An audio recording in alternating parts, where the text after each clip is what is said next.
If you want to customize always on display on Samsung Galaxy S26 Ultra, then what you can do is you can go to settings.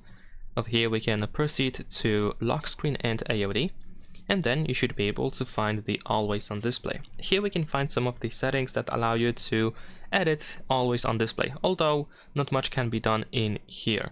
If you're looking for some graphical or visual changes, then in that case you want to go back to settings, and over here you can choose themes. So in here we should be able to find custom AODs. In here at the bottom we're gonna switch to AODs, and of course you should be able to find a couple of different options. You most likely want to go to the top and switch from all to free, so you can find free content only.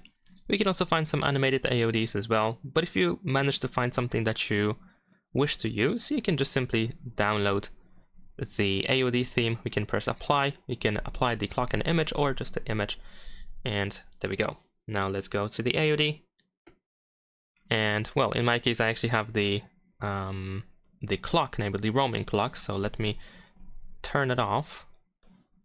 Let me just quickly do so. We should do that in lock screen and AOD over here. There we go.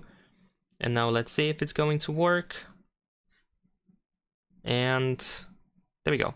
So that is pretty much it. Leave a like and subscribe.